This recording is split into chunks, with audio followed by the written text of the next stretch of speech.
नमस्कार, मी प्राची मराठे. पुणे दर्पण विशेष मालिका दुर्गा सप्तशतीचे अंतरंग च्या चौथ्या भागात आपलं स्वागत. नवरात्रोत्सवाच्या 9 दिवसात आपण माता दुर्गेच्या 9 रूपांची उपासना करतो. शैलपुत्री, ब्रह्मचारिणी, चंद्रघंटा, कुष्मांडी, स्कंदमाता, कांत्यायनी, कालरात्री, महागौरी, सिद्धिरात्री अशा देवीची 9 रूपे आहेत. दुष्टांचा संहार करणारी दुर्गा, तिची आपण नवरात्रीत पूजा करतो. दुर्गा सप्तशती, उत्तम चरित्र, शुंभ निशुंभ मथिनी, महासरस्वती या विषयावर आज प्रणव गोखले बोलणार आहेत. प्रणव गोखले हे मूळचे चिपळूणचे. मागील 12 वर्षापासून त्यांचे पुण्यात वास्तव्य आहे. फर्ग्युसन महाविद्यालयातून त्यांनी शिक्षण घेतले.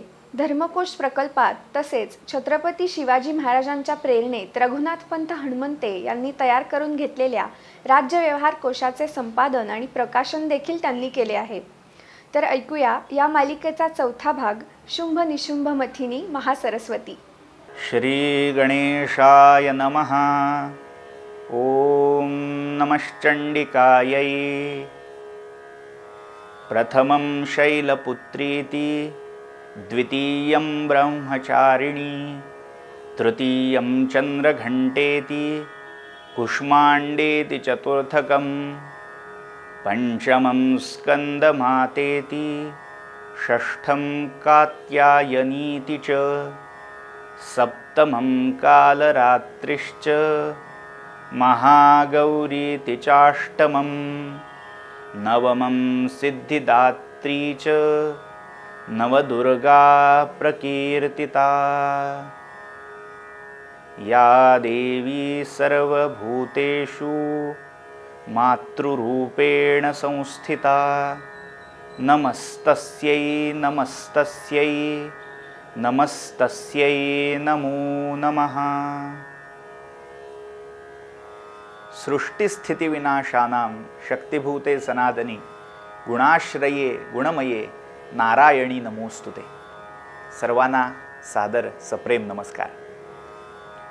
नवरात्रोत्सवानिमित्त सुरू केलेल्या विचारसत्रामधलं आजचं तसं म्हटलं तर चौथं पुष्प.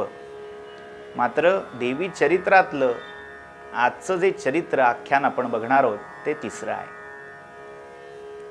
आज आपल्याला या त्रिगुणात्मिका जगदंबेच्या सात्विक सत्वप्रधान रूपाचा विचार करायचा आहे. महासरस्वती असं तिला म्हटलेलं आहे.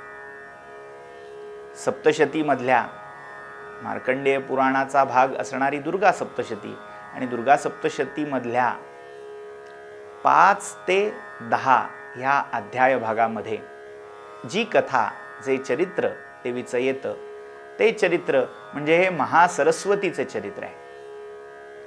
आता पुन्हा एक लक्षात घ्यायचंय, लक्षात ठेवायचंय ते असं, जसं काल मी सांगितलं महालक्ष्मी आणि विष्णुपत्नी महालक्ष्मी ह्या वेगळ्या आहेत, तसंच महासरस्वती आणि विद्याधिदेवी सरस्वती या 2 वेगळ्या देवता मूर्तिशास्त्र किंवा या संकेतानुसार आहेत.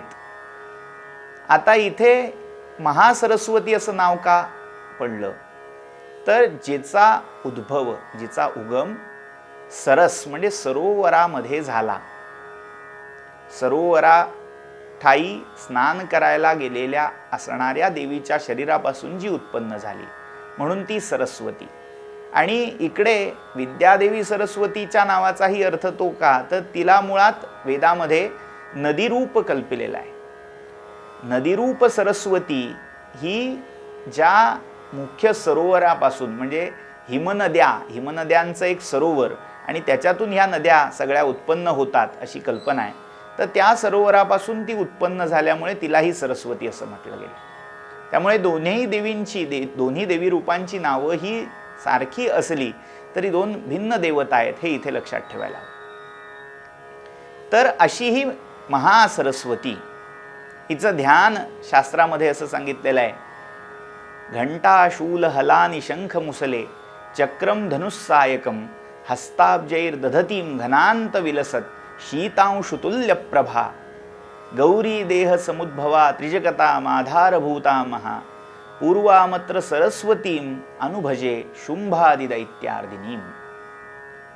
शुंभ निशुंभ इत्यादी दानवांचं मर्दन करणारी अशी जी ही महा या शब्दाने ओळखली जाणारी सरस्वती आहे. पूर्वामत्र महापूर्वाम अत्र सरस्वती. महा या विशेषणाने संपन्न असणारी जी सरस्वती म्हणजेच महासरस्वती, तिचं मी भजन करतो, तिची मी उपासना करतो. कशी आहे तर ती अष्टभुजा आहे. 8 हात आहेत तिला. आपण परवापासून पाहतोय महाकालीचं रूप हे दशभुजा आहे, महालक्ष्मीचं रूप हे अष्टादशभुजा आहे. आज महासरस्वतीचं चरित्र पाहतोय ती अष्टभुजा आहे. 18 हात, 10 हात, 8 हात हे काय आहे तर थोडक्यात सर्व बाजूनी सर्वतोपरीने ही जगदंबा आपल्या भक्तांचं, सज्जनांचं, धर्माचं रक्षण करायला तत्पर असते. हात सरसावून पुढे येते. हे रूपक या मूर्तिकल्पनेमध्ये दाखवलेलं आहे. काहींच्या मते ह्या 18 हातांमागे तिच्या 18 विशिष्ट शक्ती, 18 विशिष्ट सिद्धी ह्या अभिप्रेत असाव्यात. काहींच्या मते 10 दिशा, 8 दिशा, चतुर्दिशा याचा संकेत ह्या हातांच्या संख्येमध्ये असावा. वेगवेगळ्या कल्पना, वेगवेगळ्या उपपत्ती तिथे दाखवलेल्या आहेत. मात्र महत्त्वाचं काय तर अनंत अशा शक्तींनी संपन्न असणारी देवी असल्यामुळे मर्त्य मानवाप्रमाणे 2 हात तिला दाखवले सहसा जात नाही. आणि दाखवले जरी गेले तरी त्या 2 हाताच्या रूपामागे तिची क्षमता, तिचं सामर्थ्य हे अनंत पटीने दडलेलं आहे. हे वारंवार तिथे ध्वनित केलं जातं, सांगितलं जातं. तर अशी ही महासरस्वती अष्टभुजा आहे. आज आपण ज्या बहुतांश देवीच्या मूर्ती पाहतो, दुर्गेच्या मूर्ती पाहतो, ह्या अष्टभुजा स्वरूपामधल्या आहे. अष्टभुजा स्वरूप हे देवीचं महासरस्वती रूपही आहे आणि दुर्गा स्वरूपही आहे.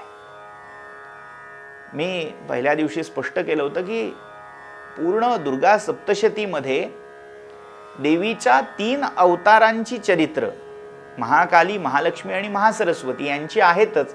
मात्र आगामी काळात होऊ घातलेल्या 5 अवतारांची भविष्यवाणी भाकीत देवीने स्वतः या सप्तशतीमध्ये केलेला आहे. आणि त्या अवतारांपैकी दुर्गा हा एक अवतार आहे. आपण आज सरधोपट मार्गाने सगळ्या देवींना दुर्गा देवी, अष्टभुजा दिसली, सिंहवाहिनी दिसली की दुर्गा म्हणतो. मात्र शाक्तांचा, शाक्त संप्रदायाचा आणि विशेषतः सप्तशतीचा जर विचार केला तर प्रत्येकीचं रूप वेगळं आहे, प्रत्येकीची अंगकांती वेगळी आहे, प्रत्येकीच्या हातांची संख्या वेगळी आहे, आयुधांचा क्रम वेगळा आहे. त्यामुळे आपण दुर्गा असं म्हणतो, मात्र हातातली आयुध काय आहे त्याच्यावरून हे रूप बदलतं, हे लक्षात घ्यायला हवं. तर अशी ही अष्टभुजा महासरस्वती, हिचा अवतार भाग, अवतार कथा अशी सांगितली जाते. शुंभ आणि निशुंभ हे जुळे दैत्य.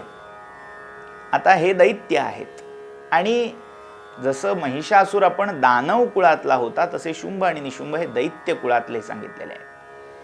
आणि या शुंभ आणि निशुंभ या दैत्यांनी सगळ्या देवांना नामोहराम केलं, विश्वावर आपली सत्ता स्थापित केली. अजेय असणारे असे हे दोन्ही दैत्य, या दैत्यांनी आपल्यासारख्या म्हणजे समविचारी अशा अन्य लोकांची म्हणजे दानव, असुर, राक्षस या सगळ्यांना संघटित केलं आणि त्यांची एक फार मोठी फौज, फार मोठी सेना उभी केली.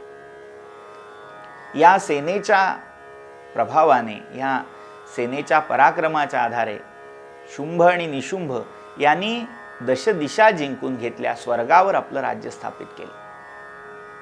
आता झालं असं, यांच्यावर सत्ता दुसरी कोणाची राहिली नाही, अनियंत्रित सत्ता यांच्या हातात गेली. अनियंत्रित सत्ता मिळाल्यामुळे अत्याचार हे शुंभ निशुंभ प्रजेवर करायला लागले. त्यांना प्रश्न विचारणाराच कोणी उरला नाही, प्रजेला वाली उरला नाही. त्यामुळे त्यांना जसं हवं तसं या प्रजेवर ते अनन्वित अत्याचार, अन्याय करत होते. होता होता सगळ्या प्रजा भाराक्रांत झाल्या, दुःखी झाल्या. यज्ञ याग पूजापाठ सगळे बंद पडले. जी काही सत्कर्म होती, आता जवळजवळ सगळ्याच अशा अवतार कथांमध्ये, पुराण कथांमध्ये हा भाग आपल्याला ऐकायला मिळतो की दैत्य माजला आणि त्याने पूजापाठ बंद केले. नेमकं दैत्य माजणं आणि पूजापाठ बंद होणं हे काय आहे? दैत्य माजणं याचा अर्थ दैत्य संस्कृती माजणं हा आहे. दैत्य आणि देव किंवा दानव आणि देव यांच्यामधला फरक काय आहे? राक्षस, दैत्य आणि दानव किंवा असुर या सगळ्यांना काही वेळेला असुर असं सामायिक नाव दिलं जातं. जे सुर नाहीत ते असुर म्हणून नजर चुकीने काही वेळेला असुर असंही म्हटलं जातं. तर ही सगळी असुर मंडळी एका विचाराची आहेत आणि सुर देव मंडळी ही एका वेगळ्या विचाराची आहेत. हे दोन विचार नेमके कोणते आहेत? इथे मला एक खूप सुंदर आठवण सांगावीशी वाटते. थोडं विषयांतर वाटेल, मात्र देव आणि दैत्य म्हणजे काय यातलं अंतर स्पष्ट होण्यासाठी हा दृष्टांत महत्वाचा आहे. आचार्य विनोबा भाव्यांच्या बालवयाच्या चरित्राची कथा विनूची आई म्हणून प्रसिद्ध आहे. जशी श्यामची आई प्रसिद्ध आहे तशी विनूची ही आई मराठी साहित्यामध्ये सगळ्यांना माहिती असेल. या विनोबांच्या आईचा प्रसंग असा एकदा आहे, कोकणामध्ये घर आणि घरच्या फणसाच्या झाडाला फणस लागलेले. एक फणस पिकला, आईने तो फोडला आणि गरे काढले. तर आता ही सगळी घरातली बालगोपाळ मंडळी गरे खायला बसणार. इतक्यात विनूच्या आईने विनूला, म्हणजे विनोबा भावे लहान असताना त्यांना विनू म्हणत असत घरी, तर त्यांना सांगितलं द्रोणामध्ये भरलेले गरे सगळे आपापले जे आजूबाजूचे शेजारी आप्त स्वकीय आहेत त्यांना देऊन ये. त्यावेळी हा धाकटा विनू थोडासा त्रासिक आवाजात आईला म्हणाला, कशाला ग त्यांना द्यायचे, आपणच खाऊया की, त्यांना द्यायची काय गरज आहे, आपल्या झाडावर फणस लागलेत. त्यावेळी आईने जे उद्गार काढले ते फार महत्वाचे आहेत. विनू, हे लक्षात ठेव, देतो तो देव आणि राखतो तो राक्षस. देतो तो देव म्हणजे जी संस्कृती देण्यावर केंद्रित आहे, ज्यांना फक्त देणं माहिती आहे, ते देव म्हणून ओळखले जातात. नावातच देव आहे. म्हणजे देवसंस्कृतीचा उदय, देवसंस्कृतीचा उत्कर्ष होणं म्हणजे नेमकं काय, तर ज्याच्यामध्ये परोपकारी वृत्ती वाढते.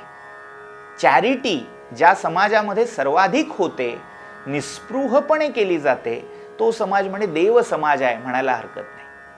तर ही देवसंस्कृती आहे. आणि दैत्य, दानव, राक्षस, असुर या संस्कृती बळावतात म्हणजे काय होतं, तर राखतो तो राक्षस, जो स्वतःच्या स्वार्थाचा विचार करतो. केवळ स्वतःच्या तुंबड्या भरून घेणे, स्वतःचे जे काही इच्छा, अभिलाषा, कामना, वासना असतील त्यांची तृप्ती होऊ दे आणि ती होण्यासाठी जगाचं वाटेल ते होऊ दे, किंबहुना जगाचा नायनाट करायलाही ह्या व्यक्ती, या संस्कृतीच्या व्यक्ती तो नायनाट करायलाही मागे पुढे पाहत नाही, कुठेही त्यांना संकोच वाटत नाही.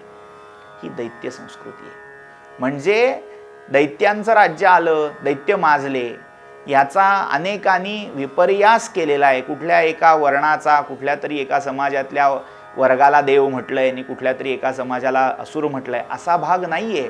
हा मानसिकतेचा संकेत आहे. त्या समाजामध्ये कुठल्या वर्णाचा आहे, कुठल्या जातीचा आहे, यापेक्षा त्याची मानसिकता काय आहे, त्याची मनोभूमिका काय आहे, याच्यावरून देव कोण आणि असुर कोण हा भाव, जो की भगवंतांनी गीतेमध्येही सांगितलेला आहे, दैव असुर संपद विभाग योगामध्ये. तर स्वार्थी, अप्पलपोटी अशी संस्कृती ही दैत्य संस्कृती आहे, जी फक्त स्वार्थाचा, इंद्रियांच्या वासना तृप्तीचा फक्त मार्ग शोधते.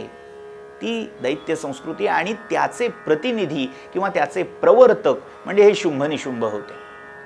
यज्ञ, दान, तप, कर्म ही जी सत्कर्म आहे त्याच्यामधलाही आशय काय आहे, प्रत्येक कर्मामध्ये देणं, समर्पित होणं हा भाव आहे. यज्ञामध्ये सुद्धा दक्षिणा आणि आहुत्या टाकणं हा भाग महत्वाचा नाहीये. जे तुमच्याकडे उत्तम आहे ते ज्याच्या कृपेने मिळालंय त्याच्याविषयी कृतज्ञता म्हणून समर्पित करणं हा यज्ञ आणि पूजेमागचा, व्रतामागचा भाग आहे.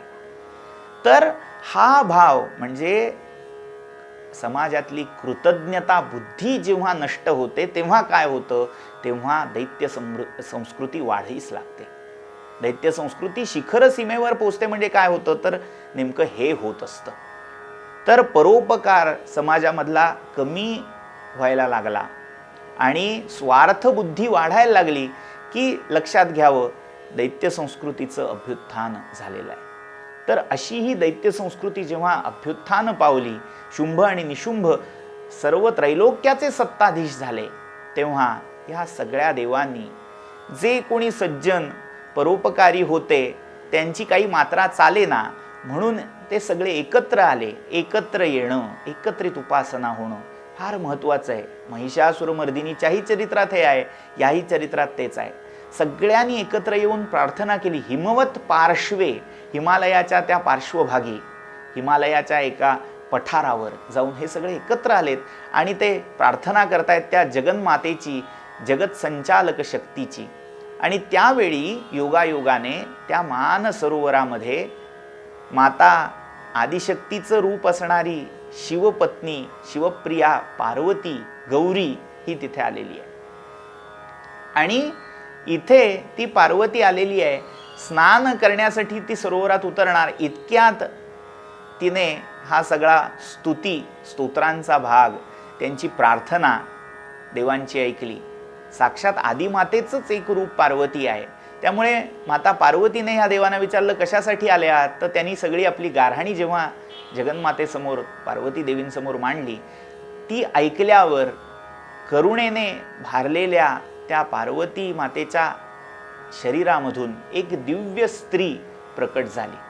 आणि ही दिव्य स्त्री, तिची शरीरकांती कशी होती तर ती गौर वर्णाची होती. मुळात सुवर्ण गौर असा वर्ण असणारी पार्वती माता, आणि तिच्या त्या दिव्य आवेशामधून, दिव्य भावावेशातून जी देवी उत्पन्न झाली ती गौरी देह समुद्भवा आणि शुक्ल वर्णा, गौर कांतीने, गौर वर्णाने जी युक्त आहे अशी. तर ती सरस्वती, सरोवराच्या काठी जी प्रकट झाली म्हणून ती सरस्वती. आणि महान अशा सामर्थ्याने, शक्तीने, ऐश्वर्याने संपन्न आहे म्हणून ती महासरस्वती या नावाने प्रसिद्ध झाली. आणि जेव्हा ही देवी प्रकट झाली, शरीरामधून वेगळी झाली, तेव्हा गौरी मातेची, गौरी देवीची कांती ही कृष्ण वर्णाची झाली, श्यामला झाली.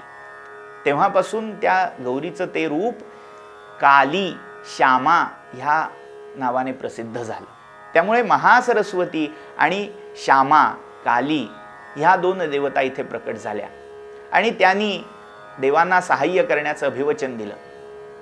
इकडे या सगळ्या देवांच्या प्रार्थनेचा भाग आणि या सगळ्या चाललेल्या प्रसंगाचा भाग शुंभ निशुंभाच्या दूतांनी त्यांना पोचवला. चंड आणि मुंड नावाचे दोन जे दैत्य होते त्यांनी हा सगळा प्रकार आपल्या डोळ्यांनी पाहिला आणि ते सगळं वर्णन जाऊन या शुंभ निशुंभांकडे केलं. शुंभ निशुंभांनी त्या देवीचं वर्णन ऐकलं, स्वरूपाचं, सौंदर्याचं वर्णन ऐकलं आणि पुन्हा त्यांच्या मनामधली वासना जागी झाली. सर्व सत्ताधीश आहेत, कोणी जाब विचारणारं नाही, त्यामुळे या स्त्रीरत्नावर आपलाच अधिकार असला पाहिजे, ह्या महत्वाकांक्षेपोटी, या वासनेपोटी शुंभ निशुंभांनी सुग्रीव नावाच्या दूताची योजना केली. नाव काय आहे तर सुग्रीव. रामायणातला सुग्रीव वेगळा आहे, हा दैत्य सुग्रीव आहे. याचं नाव काय आहे सुग्रीव, ज्याचा गळा गोड आहे. गोड गोड बोलणं, गोड गोड बोलून आपल्या बोलांनी समोरच्याला वश करून घेणं ज्याला चांगलं जमतं तो सुग्रीव आहे. आणि हा असा गेलाय त्या देवीजवळ आणि मागणी घालतोय शुंभ निशुंभांच्या वतीने, तुला वाटलं तर दोघांची पत्नी हो, नाही तर दोघांपैकी एकालाही वर, अशी खुली, आजच्या भाषेत ऑफर तो त्या देवीसमोर मांडतोय. आणि अर्थात हा प्रस्ताव ऐकून काली प्रक्षुब्ध झाली, मात्र महासरस्वतीने तिला शांत केलं आणि प्रतिसंदेश पाठवला, मला युद्धामध्ये पराभूत कर आणि मग माझ्याशी विवाह कर. माझा प्रण आहे, माझी प्रतिज्ञा आहे की जो मला युद्धात पराभूत करेल त्याच्याशी मी विवाह करेन. झालं. जसा महिषासुराने जी चूक केली होती तीच चूक इथे शुंभ निशुंभ करतात आणि आपापल्या एकेका सेनानायकाला पाठवायला सुरुवात करतात. सगळ्यात पहिल्यांदा जो सेनानायक या शुंभ निशुंभाने पाठवला तो धूम्रलोचन नावाचा सेनानायक आहे. याचे डोळे, ज्याचे लोचन धूम्रधूसर आहेत, म्हणजे एक चित्र कायम दाखवलं जातं, डोळ्यातून सारखा धूर सोडणारा असाही भाग असू शकेल. मात्र एक संकेत असा आहे की ज्याच्या दृष्टीवर, ज्याच्या बघण्याच्या क्षमतेवर धुराचं पडळ पडलंय, ज्याची दृष्टी धूसर झालेली आहे. ही दृष्टी धूसर कशामुळे होते?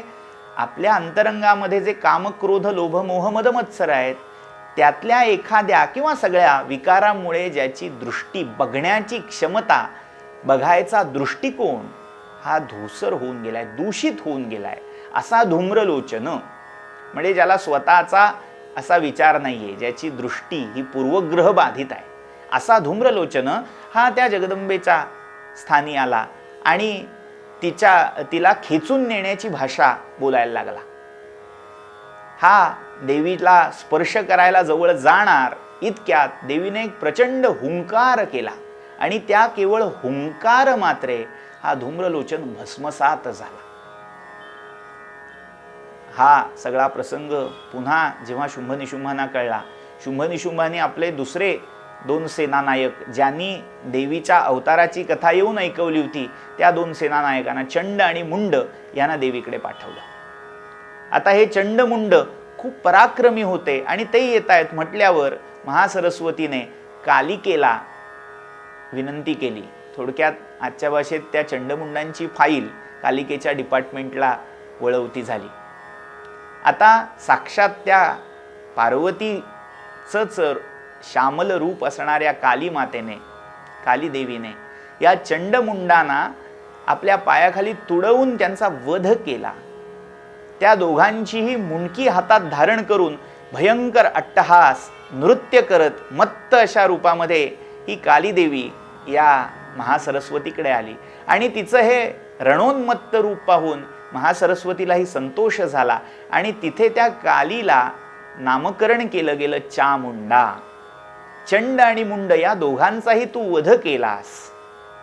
त्यांचं चर्म आणि मुंड, थोडक्यात त्यांचं चामडं आणि कातडी तू अंगावर भूषणासारखी धारण केलीस, म्हणून चामुंडा ते नाम भविष्यती, म्हणजे तुझं नाव आजपासून चामुंडा हे पडेल. चामुंडा या देवीच्या नावामागची ही व्युत्पत्ती सप्तशती इथे देते. चंड आणि मुंड यांचा वध करणारी, त्यांचं चर्म आणि मुंड धारण करणारी, म्हणून ही चामुंडा या नावाने देवी प्रसिद्ध झाली. तर अशी ही भीषण रूपिणी चामुंडा. त्यानंतर रक्तबीज नावाचा दैत्य आला, दानव आला. आपण पाहिलं होतं महिषासुराच्या चरित्रामध्ये की महिषासुराचाच हा भाऊ आहे रक्तबीज, मात्र तो शुंभ निशुंभांच्या सहाय्याला या युद्धात आलेला आहे. आणि या शुंभ निशुंभांच्या मदत करण्यासाठी आलेल्या या दानवाने जेव्हा देवीवर हल्ला केला तेव्हा देवीच्या सहाय्यासाठी सप्तमातृका तिथे प्रकट झाल्या. सप्तमातृका म्हणजे प्रत्येक जो देव होता त्या देवाची स्त्रीरूपा शक्ती, त्या देवाच्या अंतरंगात असणारी जी शक्ती आहे त्याची कार्यकारिणी शक्ती तिने स्त्रीरूप धारण केलं. ती क्रियाशक्ती सक्रिय झाली, साकार झाली. ब्रह्मदेवाची ती शक्ती ब्रह्माणी किंवा ब्राह्मी म्हणून ओळखली गेली. तिचं ब्रह्मदेवासारखंच रूप होतं. चतुरानना, हंसासना, हातामध्ये मंत्रित जल असणारा कमंडलू, कुश, अक्षमाला अशी धारण करणारी ती ब्रह्माणी. शिवस्वरूपिणी माहेश्वरी, जी शिवाप्रमाणेच रूप धारण करणारी होती. सगळी त्याच देवांची रूपं घेऊन त्यांच्या त्या क्रियाशक्ती साकार झाल्या.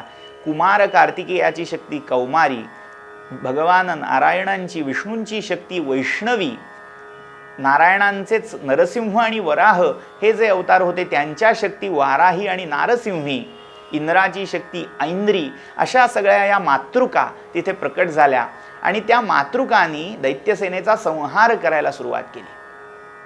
आता त्यांच्या आघाताने या रक्तबीजाच्या शरीरावर ज्या जखमा झाल्या, त्या जखमातून रक्ताचे थेंब, रक्ताची बीज जेव्हा जमिनीवर पडली, तेव्हा त्या एकेका थेंबापासून, एकेका रक्तबीजापासून प्रतिरक्तबीज म्हणजे त्यासारखाच दुसरा असुर, क्लोनिंग, आज जे तंत्रज्ञान दाखवलं जातं, आपण याच्यावरून असा दावा करायचा नाही की त्यावेळी क्लोनिंग होतं, मात्र तत्सदृश अशी काहीतरी कल्पना, अशी काहीतरी एक अलौकिक अद्भुत अशी शक्ती त्या ठाई होती, सिद्धी होती, आणि त्या आधारे तो आपल्या रक्तबीजापासून अनेक प्रतिरक्तबीज उत्पन्न करत होता.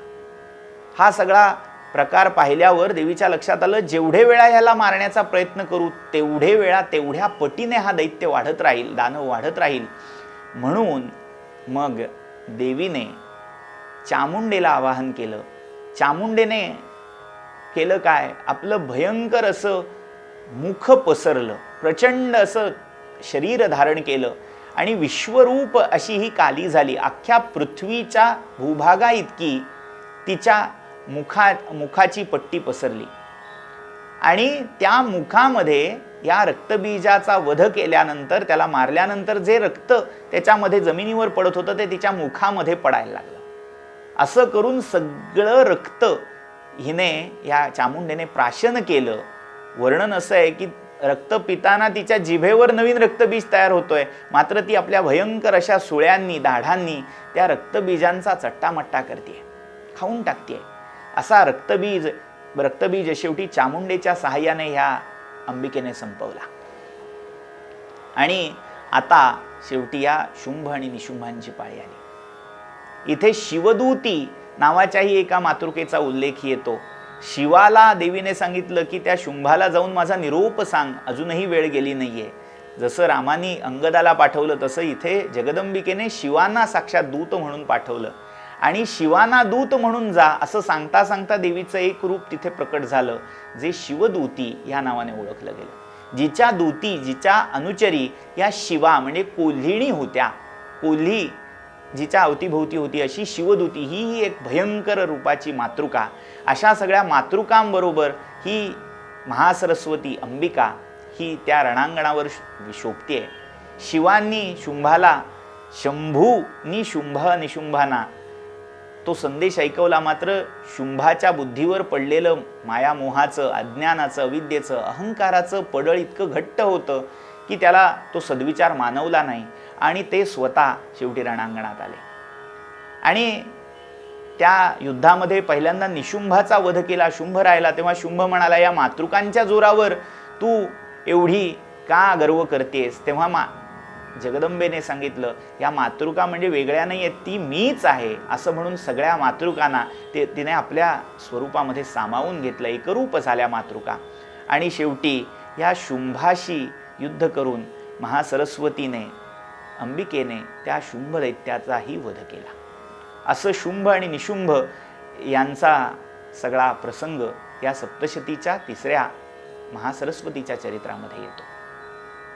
इथेही पुन्हा तीच गोष्ट प्रतिध्वनित होते की त्या दैत्य विचारांविरुद्ध एकत्र येऊन केलेला सात्विकतेचा जागर आणि त्या जागरातून प्रकट झालेली ही महासरस्वती आहे.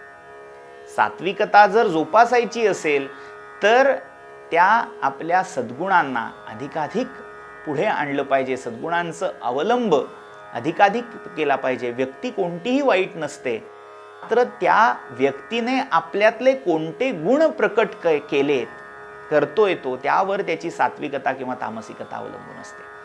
तसं त्या सत्वरूपी महासरस्वतीचा प्रादुर्भाव व्हायला हवा असेल, अवतार व्हायला हवा असेल, तर आधी आपल्यातल्या सत्वगुणांना, आपल्या सात्विक प्रवृत्तीला जाग करायला लागेल.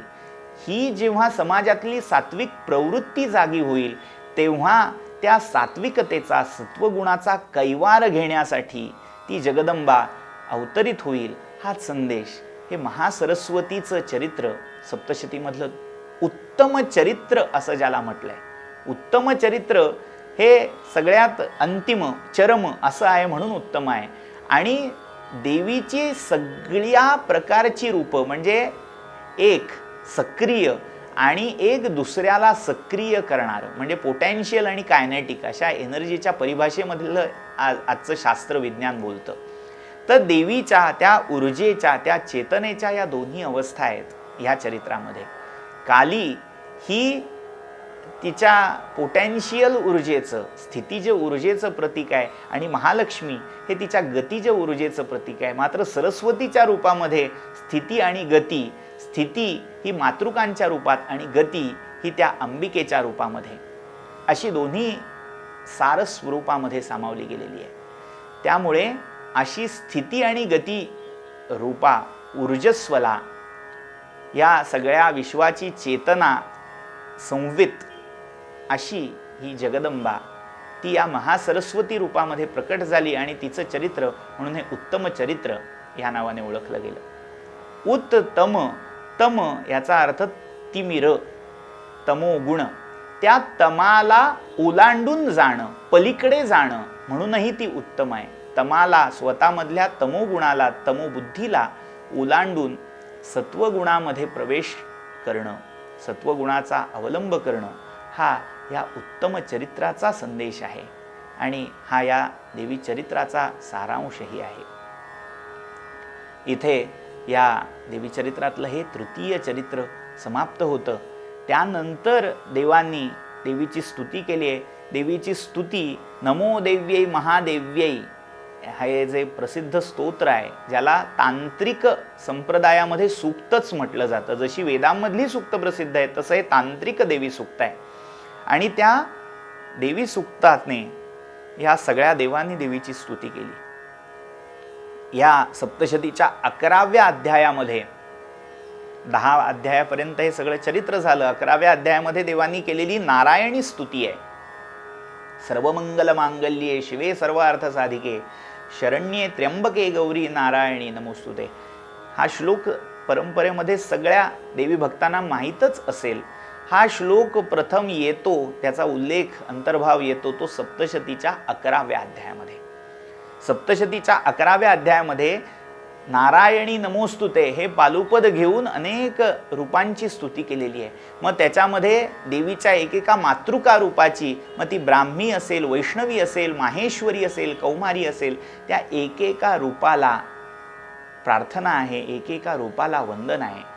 जे जे रूप, जी जी चेतना, जी जी ऊर्जा, जी जी शक्ती तिथे समोर आहे, ती ती त्या जगन्मातेचं प्रतीक आहे, तिची विभूती आहे, हे जाणून देवानी ती स्तुती केलेली आहे. एक फार महत्त्वाचा उल्लेख या स्तोत्रात येतो. विद्या समस्ता स्तव देवी भेदा स्त्रिया समस्ता सकला जगत्सु त्वयैकया पूरितमंबयैतत्. या विश्वामध्ये जेवढ्या म्हणून विद्या आहेत, मग त्या शिकण्याच्या विद्या असोत, शास्त्र, कला, जे जे काही जिच्याद्वारे जाणून घेतलं जातं, वेद्यते अनया इति विद्या, जाणीव करून देणारं जे काही आहे ती विद्या आहे. आणि ती सगळी जाणीव करून देणारी शक्ती ही साक्षात जगदंबा आहे. विद्या समस्ता स्तव देवी भेदा स्त्रिया समस्ता सकला जगत्सु. या विश्वातल्या जेवढ्या म्हणून स्त्रिया आहेत त्याही त्या जगन्मातेचंच रूप आहेत. फार मोठा संदेश सप्तशती देते. आज आपण जेव्हा समाजामध्ये स्त्रियांविषयी जे अन्याय, अत्याचार, अपराध घडत आहेत त्याचा विचार करतो, त्या सगळ्या पार्श्वभूमीवर सप्तशतीने दिलेला हा संदेश पुन्हा पुन्हा आळवण्याची, पुन्हा पुन्हा आठवण्याची गरज आहे. प्रत्येक स्त्री ही त्या आदिशक्तीचं रूप आहे. हा भाव ठेवून जर समाजातली प्रत्येक व्यक्ती वावरली, प्रत्येक पुरुषाने हा विचार केला, तर आज जे अपराध घडत आहेत ते आपसूक कमी होणार आहेत. हेही मला इथे नोंदवावंसं वाटतं. समोरच्या स्त्रीमध्ये जर आपल्याला देवी मातेचा साक्षात्कार व्हायला लागला तर पुन्हा एक दैवी युग या समाजामध्ये येऊ शकेल असा विश्वास मला इथे वाटतो. सांगुलपणा, सात्विकपणा हा जाग करणारी ही शक्ती या विश्वामधल्या प्रत्येक, मती भली असो बुरी असो, सगळी ह्या विश्वात्मिका जगदंबेचा चिदविलास आहेत. मात्र आपण वाईटही रूप तिचं, चांगलंही रूप तिचंच म्हणून वाईट व्हायचं नाहीये. तर तिच्यातल्या त्या सत्वगुणाचा, चांगुलपणाचा आश्रय करायचा आहे. सत्व आपण सात्विक व्हायचं आहे आणि सात्विक होऊन त्या सात्विक रूपा शक्तीला जागवायचं आहे, तिचा जागर करायचा आहे. 11व्या अध्यायामध्ये हे नारायणी स्तोत्र सप्तशतीच्या येतं. त्या स्तोत्रानंतर प्रसन्न झालेल्या जगदंबेने देवांना अभिवचन दिलेलं आहे की जेव्हा जेव्हा आता यापुढे तुम्हाला बाधा, इत्थम यदा यदा बाधा दानवोत्था भविष्यती, जेव्हा अशा बाधा तुम्हाला उत्पन्न होतील तेव्हा तेव्हा मी कोणता ना कोणता तरी अवतार रूप घेऊन मी येईन आणि तुमचं रक्षण करेन, असं अभिवचन जगदंबेने तिथे देवांना दिलं. आणि कुठल्या कुठल्या रूपात मी येईन हे पुढे जगन्मातेने ऐकवलं. मग ते उर्वरित अवतार कोणते आहेत, आगामी काळातले जे त्यावेळी सांगितले गेले ते अवतार म्हणजे 5 अवतार, ते संक्षेपाने आपण उद्याच्या अंतिम सत्रामध्ये त्यांचा विचार करणार आहोत. मात्र तोपर्यंत ही जी 3 चरित्र सप्तशतीची आपण पाहिली, या आदिशक्तीची ही त्रिगुणात्मक रूप आहेत, सत्व, रज आणि तम यांचं प्रतीक. या त्रिगुणांच्या आश्रयाने त्रिगुणातीत होण्यासाठी प्रत्येक व्यक्तीला या त्रिगुणांच्या पलीकडे जायचंय. सत्वगुणाचाही अतिरेक झाला तर त्यानेही बाधा उत्पन्न होऊ शकते, त्यामुळे तो अतिरेक टाळायचा आहे. निस्त्रैगुण्यो भव अर्जुन, गीतेमध्ये जे भगवंत सांगतायत ते निस्त्रैगुण्य होण्यासाठी आधी स्वतःतले गुण काय आहेत, कोणते गुण आपल्यामध्ये आहेत, सत्व आहे, रज आहे का तम आहे, हे ओळखायचं आहे. त्यातल्या तमोगुणाचा त्याग करायचा आहे, रजोगुणाचा उपशम करायचा आहे आणि सात्विकतेचा आश्रय करायचा आहे. आणि या त्रिगुणांच्या या विवेकाने, विचाराने पुढे त्रिगुणातीत व्हायचं आहे. आणि तो त्रिगुणातीत होण्यासाठी ही त्रिगुणात्मिका आदिशक्ती, तिची ही त्रिगुणात्मक चरित्र ही प्रत्येक साधकाला मार्गदर्शक आहेत. म्हणून या दुर्गा सप्तशतीचं चिंतन मनन हे जितकं करावं, वारंवार करावं तितकं थोडं आहे.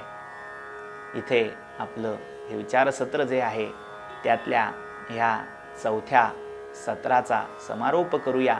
त्या जगदंबेची प्रार्थना करूया. जे जे काही या समाजामध्ये अमंगल आहे, दुर्विचार आहेत, ते तिने दूर करावेत. किमान सद्विचाराची प्रवृत्ती प्रत्येक जीवामध्ये तिने जागी करावी. सत्प्रवृत्त हा समाज व्हावा आणि तिच्या या नानाविध रूपांचा जागर प्रत्येकाच्या घराघरामध्ये, प्रत्येकाच्या अंतरंगामध्ये व्हावा आणि हा नवरात्रोत्सव खऱ्या अर्थाने सुफळ संपूर्ण व्हावा. सर्वांना मनःपूर्वक धन्यवाद. इथे थांबूया. नमो देव्यै महादेव्यै शिवायै सततं नमः. नमः प्रकृत्यै भद्रायै नियता प्रणता स्मता. सर्वामुखी जगदंबेचा उदयोस्तु.